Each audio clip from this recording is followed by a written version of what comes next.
Growing Frogs by Vivian French, illustrated by Allison Bartlett.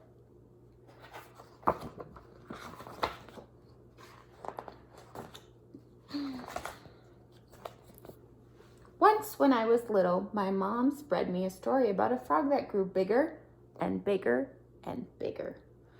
Afterward, Mom asked me if I'd like to watch some real frogs growing. I know where there's a pond with lots of frogs' eggs in it, she said. We could bring some home. I was frightened. I don't want any frogs jumping around getting bigger and bigger and bigger, I said. But Mom gave me a hug. It's only a story, she said. Even when our frogs are grown up, they're still smaller than my hand. Oh, I said. Okay. The next day we went to look at the pond. The water was dark brown and there was great jelly stuff floating on the top. Yuck, I said. There's the frog spawn, said Mom, and she pointed to the gray jelly stuff. I bet that was laid last Friday night. The frogs were croaking so loudly I couldn't get to sleep. Male frogs croak to attract female frogs for mating. Mating occurs when the male frog covers the female's eggs with his sperm. A tadpole will only grow if an egg joins with a sperm. This is called fertilization. You see the little eggs down there? You see the black dot in the middle of each jelly shell, said Mom? That's going to grow into a tadpole. Where are the frogs? I asked. Tadpoles grow into frogs, she said. Little ones. No giant frogs here. Mom put some pondweed and some stones into a bag. She filled the bucket with pond water. Then I scooped up a little frog spawn into it. Always use pond water for growing frogs at home. Tap water has chemicals in it that might poison the frogs. When we got home, we put everything into a big fish tank in the kitchen. The cat kept peering at it, so we had to put a wire net over the top to keep them safe. I counted 27 little black dots. Each dot was inside its own jelly shell. The tank needs to be kept somewhere that's cool and away from direct sunlight. Should we count these ones? Let's see. 1, 2, 3, 4, 5, 6, 7, 8, 9, 10, 11, 12, 13, 14, 15, 16, 17, 18, 19, 20, 21, 22, 23, 24, 25, 26, 27. Every day when I woke up, I went straight downstairs to look at the frog spawn.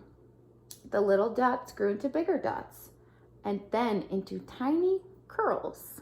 See, those ones are dots. Those ones are little curls.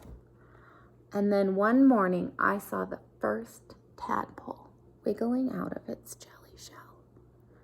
There he goes. At first, the tadpoles didn't do much. They just stayed close to their jelly shells and nibbled at the pondweed.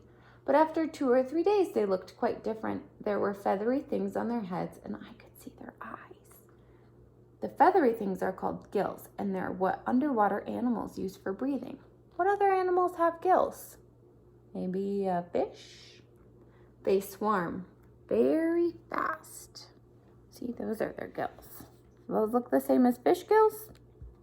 They might look a little bit different. 10 of the eggs didn't ever hatch. The black dots went dull and cloudy, and Mom took them away. The main reason eggs don't hatch is that they aren't fertilized during mating. Then we cleaned out the tank and put in fresh weed and pond water. One of the tadpoles swam into my hand when I was putting a stone back. It was slippery and slithery, and it made me jump. After the tadpoles hatch, the pond water needs to be changed at least twice a week. After a while, I got used to having tadpoles, and I didn't look at them so often. When Mom told me their little feathery things had disappeared, I didn't believe her, but it was true. Tadpoles have gills on the outside of their bodies at first. Then they grow gills inside their bodies, and the outside ones disappear. I was the one who saw the next change, though. Look, I shouted, and Mom rushed to see. Some of the tadpoles had grown 2 little bumps. Mom said the bumps would grow into back legs.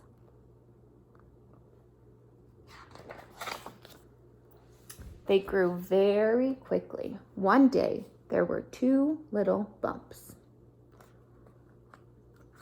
Right there and right there. The next day, the bumps were stumps. The day after that, they looked almost like real legs. There they are. And when the feet unfolded, they were webbed like tiny brownish green fans. They aren't tadpoles anymore, I said. They're not quite frogs.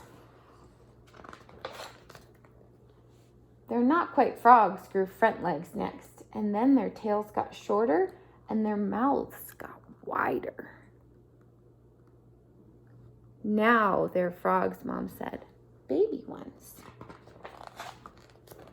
Soon the baby frogs were popping up and gulping at the surface of the water. One of them tried to climb onto the stones, but it slid off. Mom said they were getting ready to leave the water. Grown-up frogs breathe air, she said. That's what the stones are for, so our frogs can climb out of the water and breathe. As tadpoles slowly turn into frogs, they grow lungs for breathing air, and their gills will disappear. Not long after that, Mom said it was time to take our baby frogs back to live in the pond with all the other baby frogs. I was sorry to leave them, but Mom said we could come back and visit every day. Baby frogs need space to grow and room to hop around. Grown-up frogs live most of their lives on land, returning to their ponds only to breed. One rainy morning, a week later, Mom woke me up very early. Hurry, she said, and we ran downstairs to the pond. There were hundreds of tiny frogs hopping all over the grass. They're looking for dark, wet places to live, Mom said, but they won't go far, and in a couple of years they'll be back to lay frog spawn of their own. Will they be bigger than I asked? Just a little, said Mom. Good, I said. I like having frogs jumping around, getting bigger and bigger and bigger. The end.